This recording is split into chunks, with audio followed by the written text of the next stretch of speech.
very text out of which that theme came.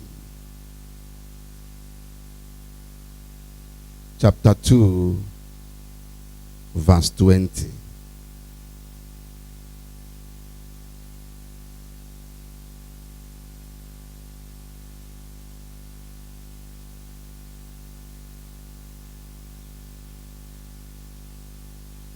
I am crucified with Christ. Nevertheless, I live, yet not I, but Christ liveth in me. And the life which I now live in the flesh, I live by the faith of the Son of God, who loved me and gave himself for me. Hallelujah.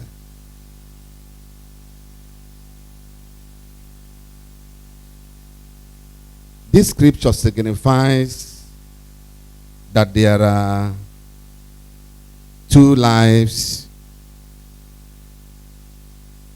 in the believer. Two.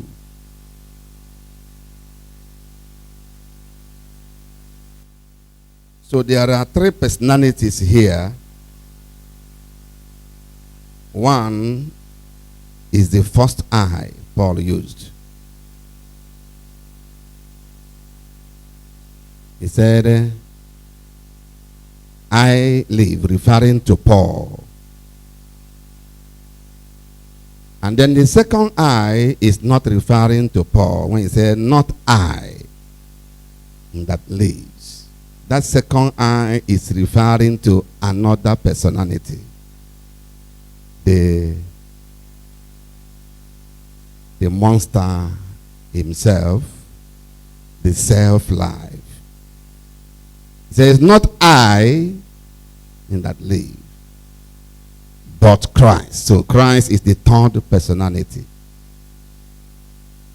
So there are two natures within the believer. Please pay attention and keep an open mind in this message. Hallelujah.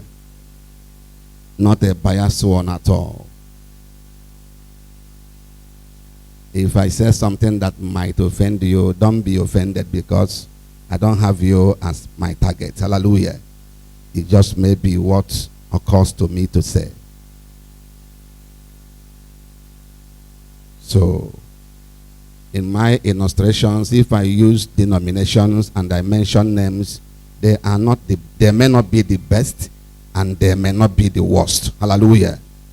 It's just that I must mention, I want to bring it home to our understanding. So please keep an open mind. Hallelujah. So there are two natures, two personalities. Number one is the self-life, and two is the Christ life. From this passage we have just read, the human nature and the divine nature. The old life and the new life. Resident in one man, the believer. So, whichever takes the dominance in your life depends on what you do with the teachings of yesterday evening. The second teaching of yesterday's evening. So, is you are making who takes over your life, whether it is going to be the old man or the new man, the sinful nature or the divine nature, the self-life or the divine life. I am talking about the same thing in different ways. And I believe that after our stay in this conference, we will receive the courage divine to be able to terminate the dominion of the self-life. And that was the testimony of Paul in this scripture. That the dominion of the self-life has been terminated. So, and the reign of the new man, the divine life, has started. So, it is important you know that what we do this for us, for you, for me, is not prayer only. No. But knowledge, as we were told yesterday. Hallelujah. Such knowledge that leads to a resolve, a decision. And such decision that leads you to the obedience of faith.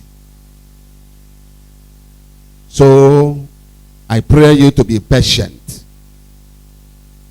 with us as we as we go on to show you the word bit by bit, that you may gain the needed revelation to be able to say no to the self-life and say yes to the Christ life. And this brings me to my topic this morning: the subtle character of the human nature. The subtle character of the human nature, of the self-life. The subtle character of the self-life.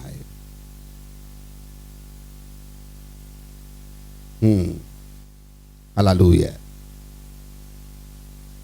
Let's first of all read Jeremiah 17 verse 9. I don't know if we have the privilege of having three distinct versions. You know, some versions are similar. Just similar. Even though we read and read, we are reading the same thing. Don't know if we can have some distinct versions. So please, let's see. From King James Version, can we read Jeremiah 17 verse 9? Let's begin from there. Are we there? Please help us. 17 verse 9. The heart is deceitful above all things. Desperately, is that desperate I'm hearing? Desperately wicked. Desperately wicked means there's no mercy. It's all out to destroy, to ruin everything. Who can do what? Thank you. Another version. Good.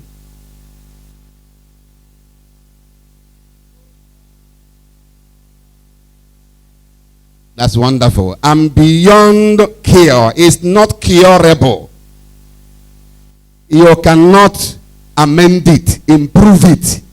You can't take it to any hospital, spiritual or temporal, to bring a change.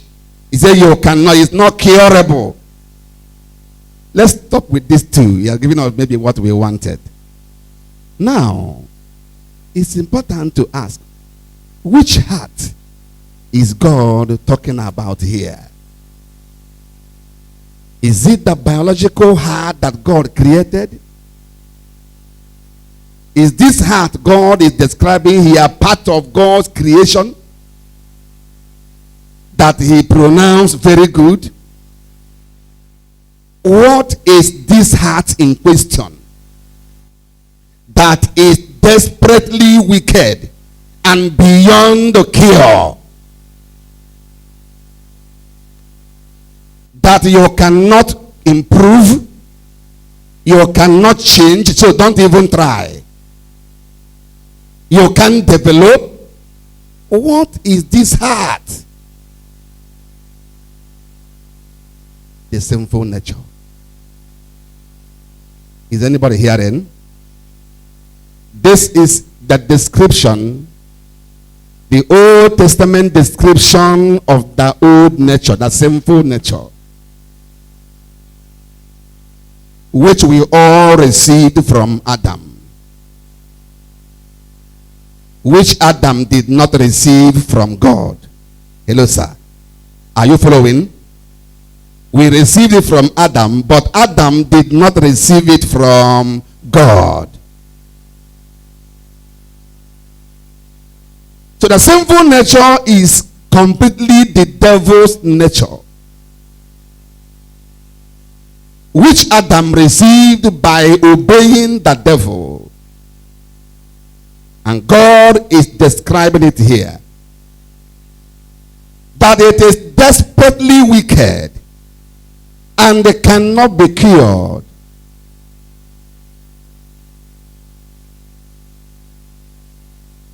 Hallelujah. And that is more reason Christ came. The mission of Christ coming to earth was to do something about this sinful nature, and he has done that. I am not going that part because the servant of God has a major assignment on that. Hallelujah. So, I just want to show you the subtleness, the craftiness, the cunningness of this sinful nature. So when it's working, you will be privileged to know that this is the sinful nature and not Christ's nature.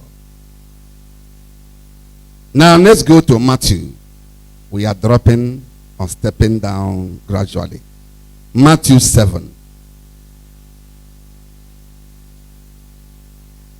Matthew chapter 7. The gospel of Jesus Christ.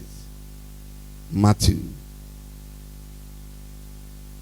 From the doctrines of Christ. From verse 3 of chapter 7. And why beholdest thou the mote that is in thy brother's eye, but considereth not the beam that is in thy own eye? Or how wilt thou say to thy brother, let me pull out the mote out of thine eye, and behold, a beam is in thy own eye?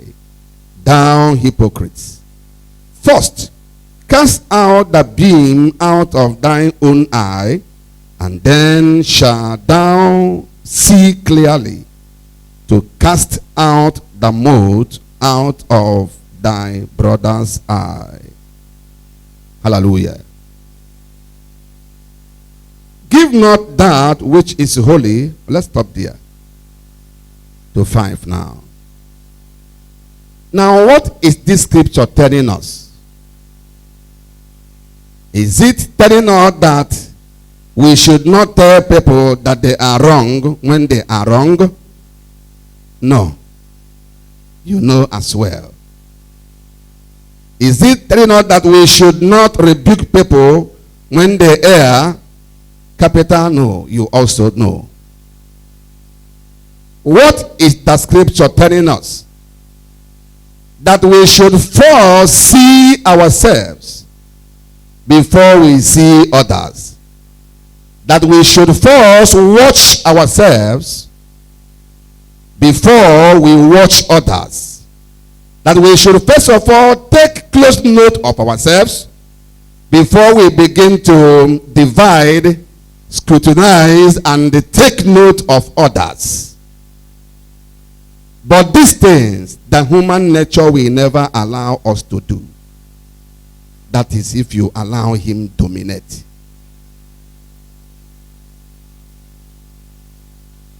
This is why the teachings and the expositions of the servant of God is important. It may look dull for some minds, but that is the crux of this meeting. Hallelujah. So wherever you don't understand it, please ask questions, because it is important. Our victory is already past, but we have to understand it. So we continue. The human nature will never allow us to see ourselves. He will always present others to us to see how wrong they are, how well they are not behaving, how faulty their lives are. But we never give us the allowance of any kind to see ourselves.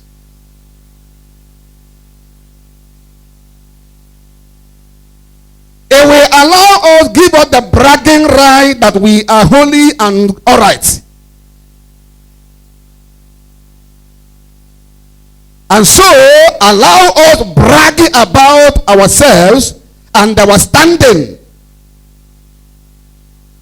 and show us others who are faulty in one way or the other. But ourselves, the human nature, will never allow anyone that allows him dominate to see himself. For example, if you come to one denomination, let's say now Assemblies of God, just like I can mention any other. So it's not that I just mention them. So the same thing I'm saying happens everywhere.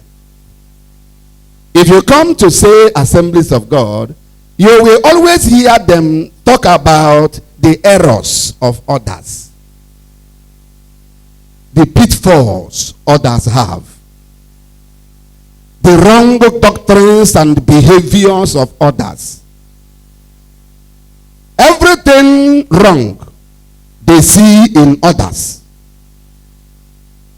They will always see how right their doctrines are. Are you hearing me now?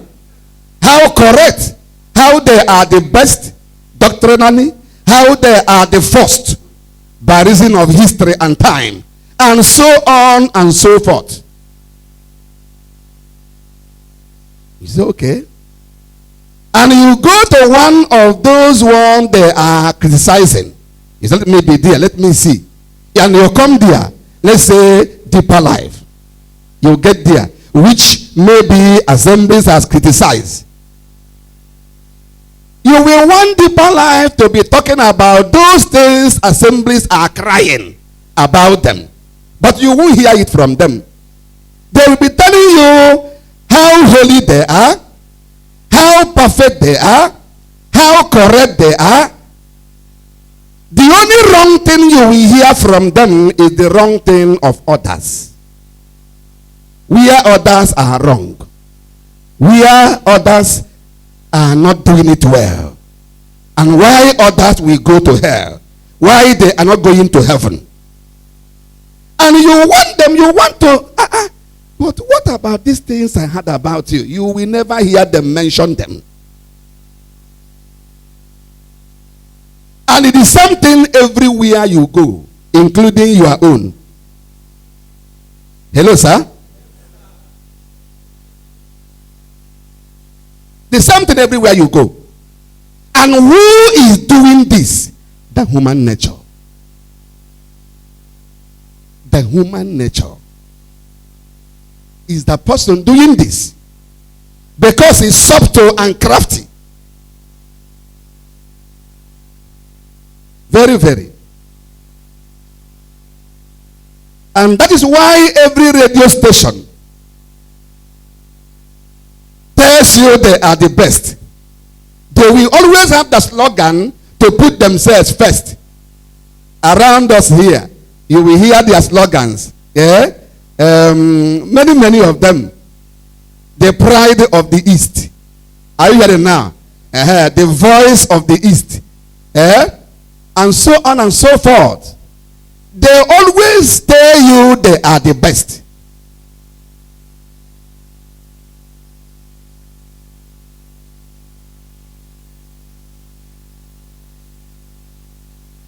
Remember that the human nature is the same thing all over the world. I hope you are hearing. Because it's the same personality.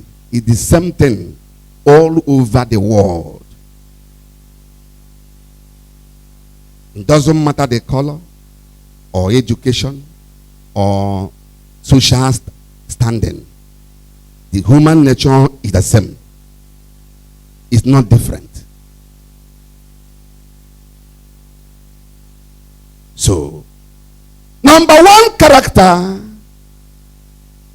of the human nature, subtle nature of the human nature you must know, is self-praise. Self-praise. Self-praise.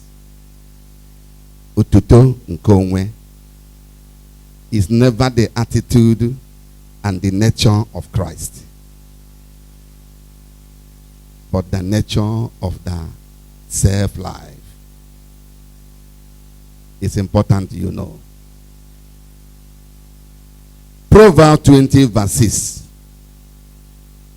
tells us that most men, okay, let's read. Proverbs 20 verse 6. Somebody read for us. Proverbs 20 verse 6. Is somebody there now? 26.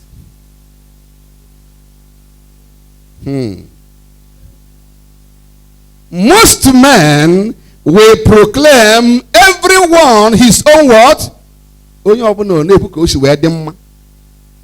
That he is good. I am a good man. I have no problem. Every man, most men, not every anywhere, proclaim their own goodness. But a faithful man who can find. And if most men are as good as they proclaim, why is it difficult to find faithful men? You will ask. So, who are the few? If most men, it didn't say all men. The few are only those in the spirit, only those who have put on the new man, only those who have put off the old man, and only those who have put down the self-life. There are the few exceptions, and they are rare to find. Very few. Listen, when you praise yourself, when you praise your own above others, it is not Christ doing that in you. It is the self-life you must know. The self-life. Number two character of this self-life is eyes for others' error. He has eyes for the error of others, but not for the error of the person it dominates.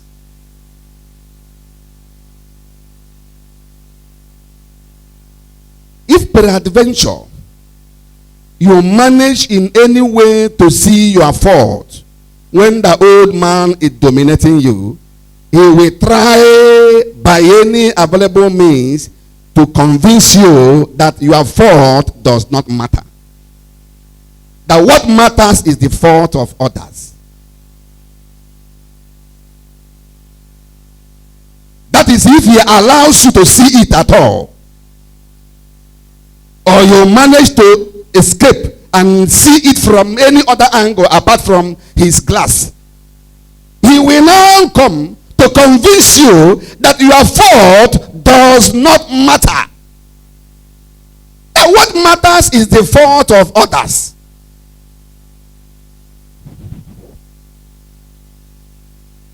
The human nature. The only sin the human nature sees is that of others. Man, under the control of the fallen nature, is incapable of observing how wrong he is.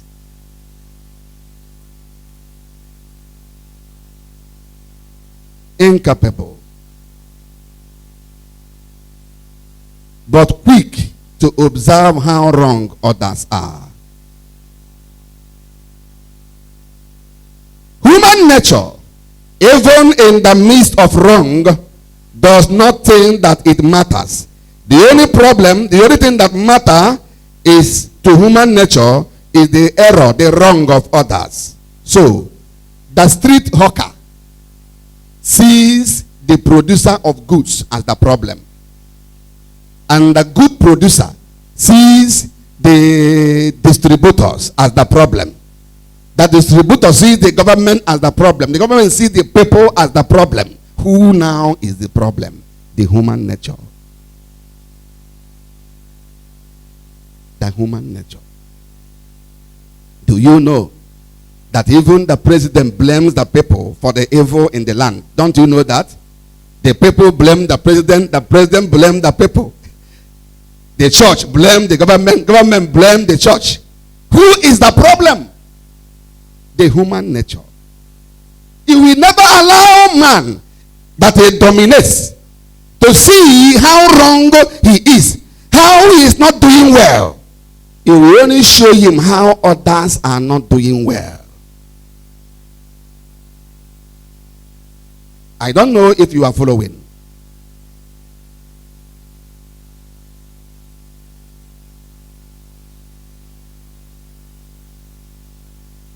So,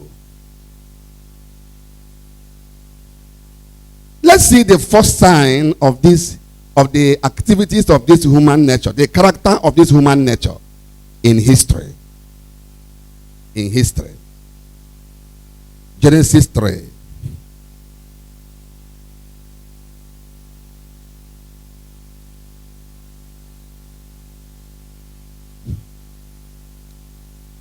The moment selfishness was born, the first sign of it was self-exoneration, then incrimination of others. It doesn't matter who. Genesis 3. Can we get to verse 11? Genesis 3. Is it easy with us? Verse.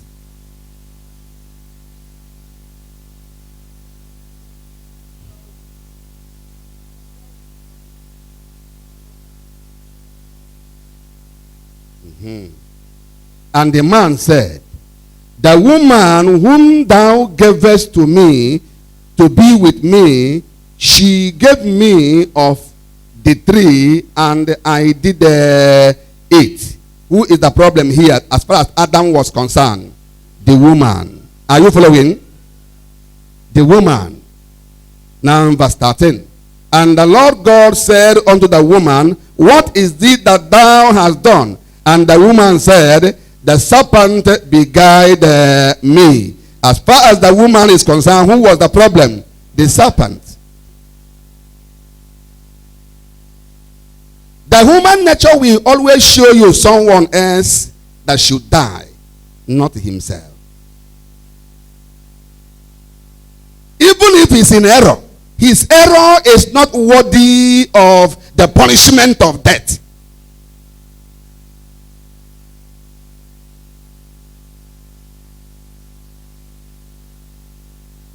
So, they just received this sinful nature. It wasn't long they received the sinful nature. And this was the first open sign. Now, Adam was ready to incriminate the woman she always loved. He was not the problem. Because the human nature would no longer allow him to see himself as the problem. The problem now is someone else. Someone else. So if husband and wife quarrel, the problem is the man as far as the wife is concerned. And the problem is the husband as far as the wife is concerned. That's the human nature.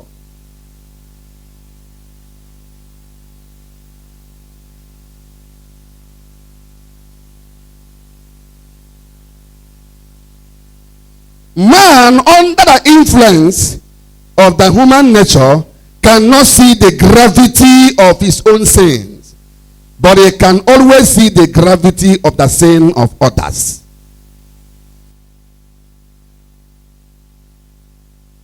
And that is why somebody who lives in immorality can boldly preach the gospel. Are you hearing now? And boldly condemn other people. Because the human nature will not give you the chance to see yourself. Unless God intervenes. That intervention from God will happen for us today.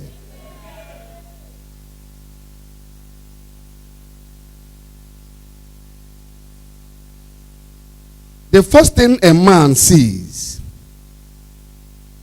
after he has seen God, a man who has seen God, the first thing he sees is himself. When a man sees God, looking down from God or looking away from God, the next thing the man sees is himself. Job chapter 42, verse 5. Job, read for us.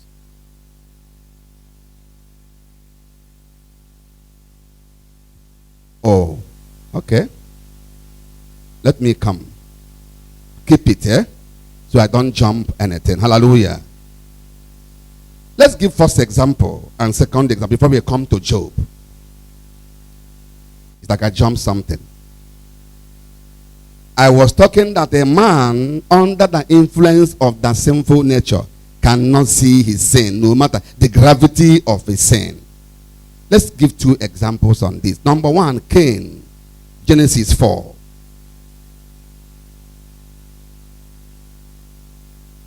Please be fast.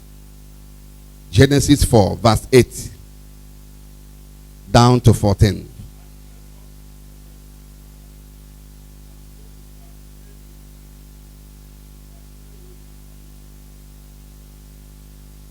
Mm.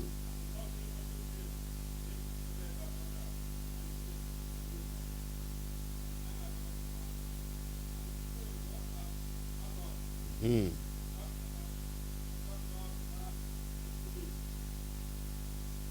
Mm-hmm.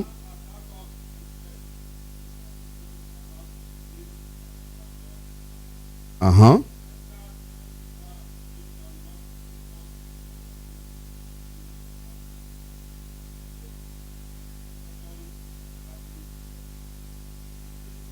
And Cain said unto the Lord, my punishment is what? What have I even done to warrant this thing? That's the meaning of the question.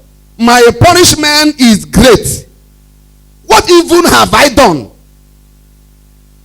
to warrant this punishment? Did I do anything? Human nature does not allow man that he dominates to see the gravity of his offense. If he slapped the wife, it's not a problem.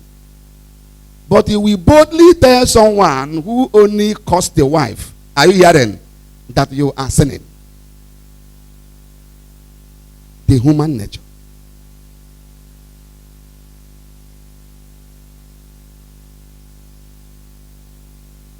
The human nature.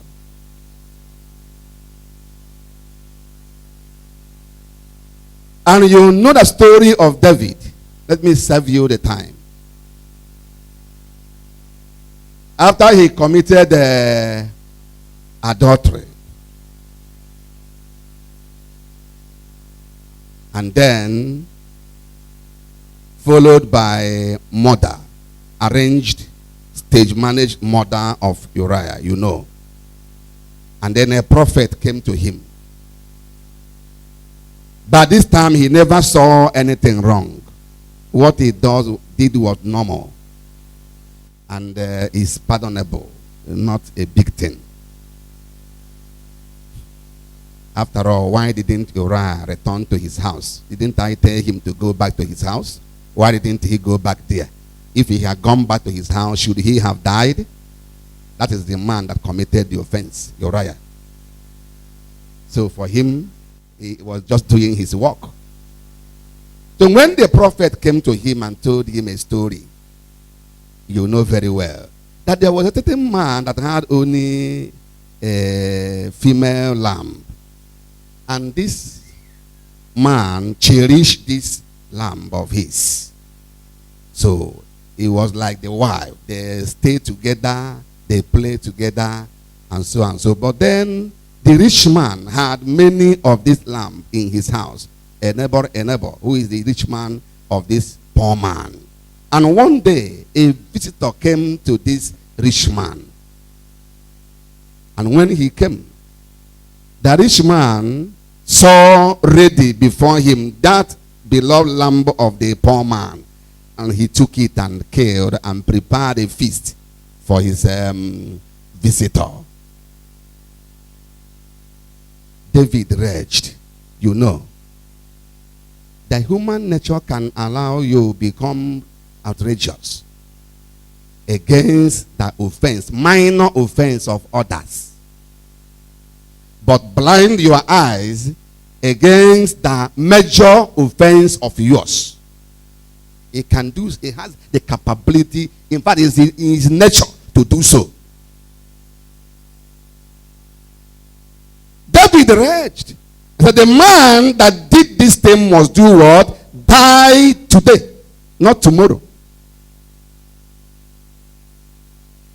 So, the human nature has a way of making you understand that hellfire is for others. Even when you are doing things worse than the people.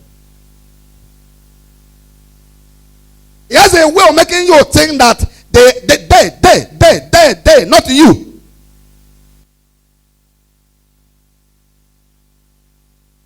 But the day you begin to see God properly, you stop seeing others, you start seeing yourself.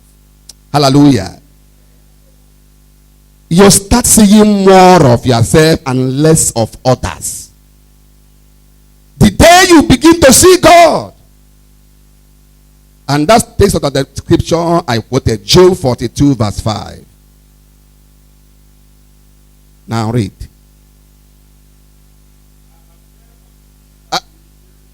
I have heard of thee by the hearing of the ears. Now my eyes see thee. And is it finished? Which version is that? Read it again. Read it again. Make sure you read everything there.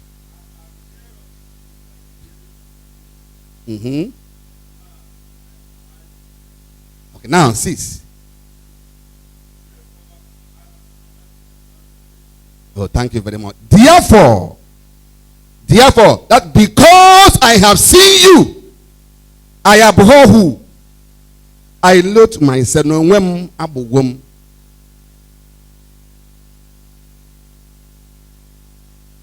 What made him to be able to see the self-life in him? He saw God. May you see God on this mountain. May you see God on this mountain. Then and only then will man be able to see himself. To see the loathsomeness of the self-life. The abhorrible nature of the self-life within. Only when we are able to see God.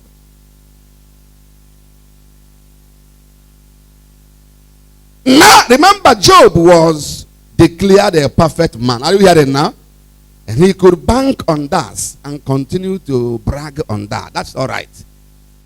But the more you see God, the more you see the things that ought not to be within you that are. The more you see God.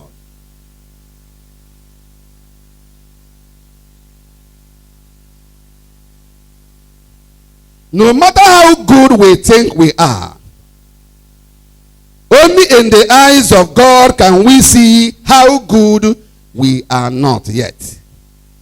Are you following? No doubt we are good. But the only time we will begin to see how good we are yet to be is when we see God. When we see God. There are errors and there are sins. There are calamities and there are worldliness we may never see of ourselves until we truly see God. We may see them in others, so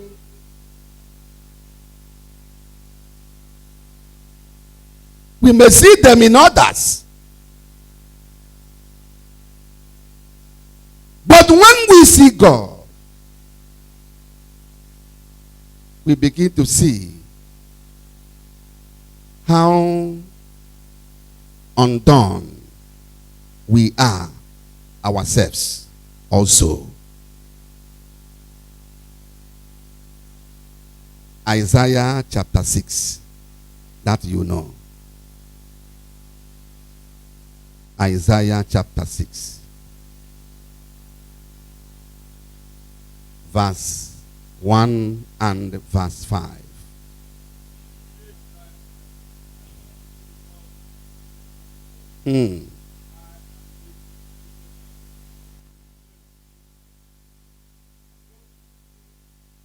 Okay, verse 5.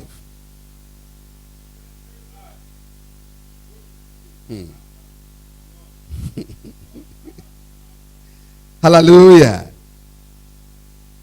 Woe is me, for I am undone, and I am a man of unclean lips.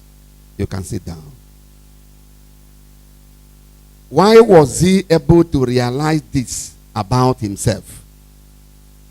He saw the Lord. He saw God. All the more. He must have seen God before now, but all the more he saw God. The more you see him, the more you see your carnalities, wherever, no matter how small it is. Hallelujah. You see it. The more you see your weaknesses. But without God, human nature will never permit man that it dominates to see his own weaknesses, calamities, errors. He will only show him that of others.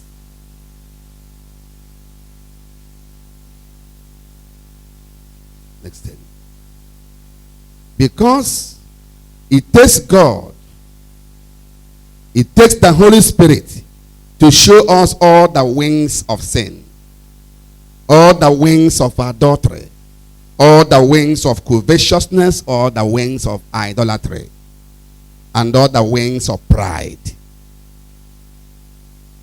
Only when we see God well, we will be able to see all the wings. Because you may see only one wing in somebody. One wing of calamity. Hello, sir. Are you following?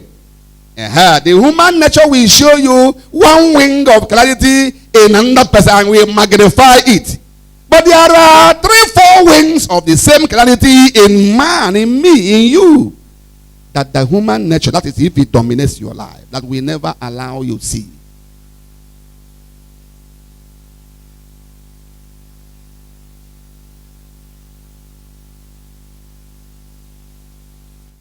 There are people who come to church naked, who go to church naked, and they are permitted, but not naked, new, that they are not well covered.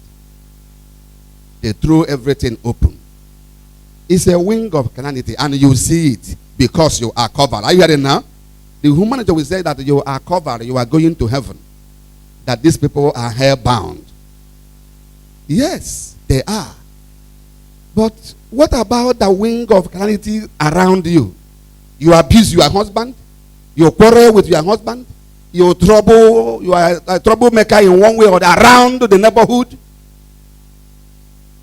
But the human nature will never allow you to see that as calamity. The only calamity we show you is improper dressing. That's the human nature for you.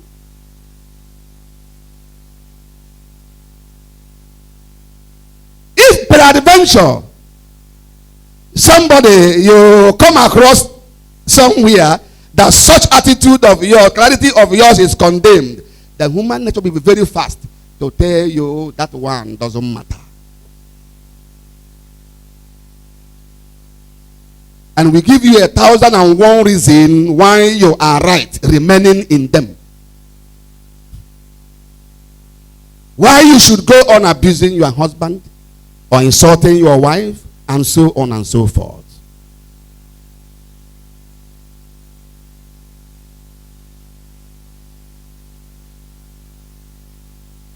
So, a man may never know his pride. God, cause me to know my pride. I hope you are hearing. It's one prayer you must not fail to pray today. A man may never know his pride. He may never know his idols in all his wings. A man may never know his greed in all its ramifications until he knows God, until he sees God. That was why Isaiah knew that he was undone. When something is undone, it means it wasn't altogether bad. Is that right? It wasn't altogether, but you now say, oh, I thought I was finished, a finished product. But now I see I am not finished at all. But he could only realize that because he saw God.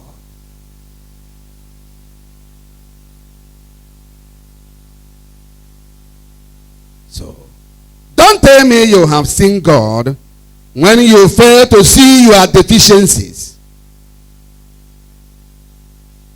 Many people go to the mountains, they pray 30 days, 40 days, and they brag about it.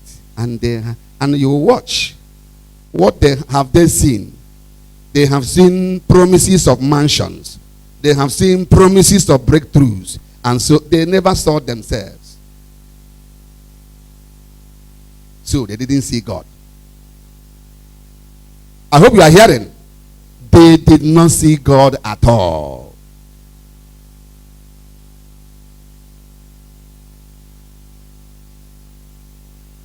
It is not God, please hear me, or hear this place. It is not God, it's not the Holy Spirit that tells you how good you are, how great you are, and how highly placed you are. It's not the Holy Spirit without telling you how good and how great you are yet to be.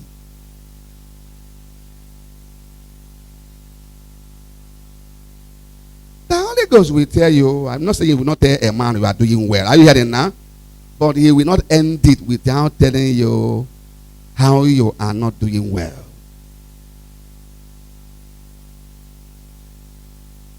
No matter how far you have gone, no matter how great you have risen, when the Holy Ghost comes, he tells you how better you can be. Hallelujah. How greater you can be.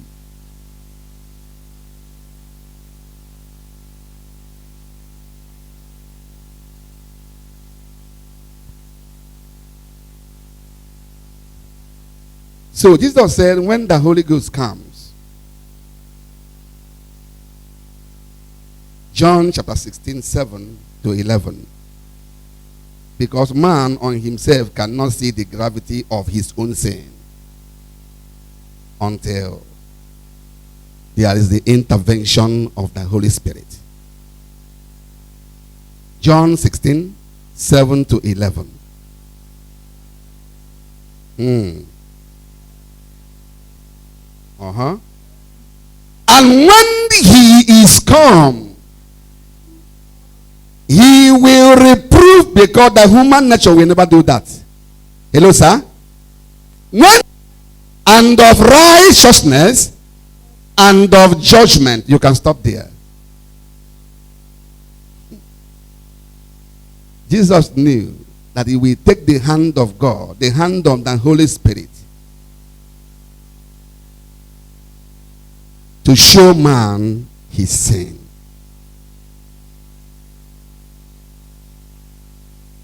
Man under the control of the human nature. It will take the intervening hand of the Holy Spirit to show him his sin. And that is how repentance comes about. Repentance is the ability of man to see the gravity of his own sin. No one repents who thinks his sin does not matter. But it's only when the Holy Ghost is able to show you the gravity of that.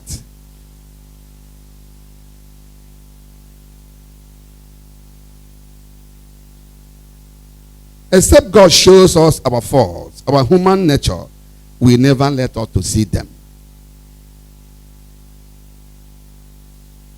Human nature will always magnify our strength, but will never show us our weaknesses.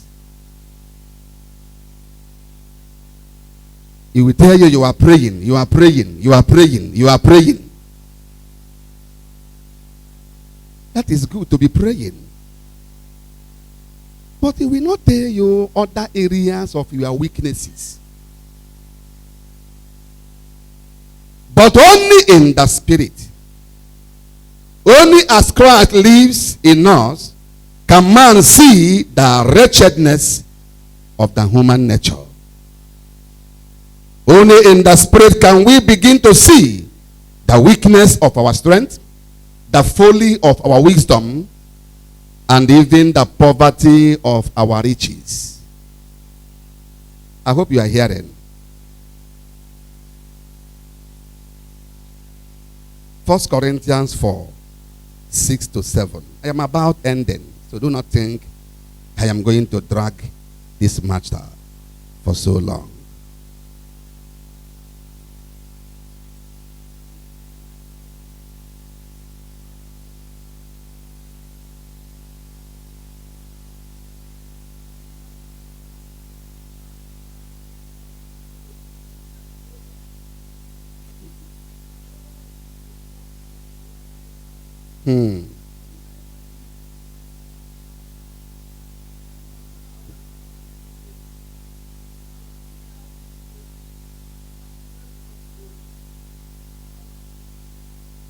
Hallelujah. Human nature talks about the weaknesses of others, but the love of Christ talks about the strength of others. So, may our eyes continually see Jesus, that we may never glory in the self-lie. Amen. That we may never glory in the self-lie. Even the human nature will take advantage of your strength, the things you are doing very well, to make you brag. And because he knows once you do so, that becomes carnality in itself. The same man is still in charge.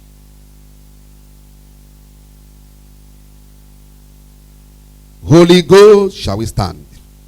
Do it again. We continue.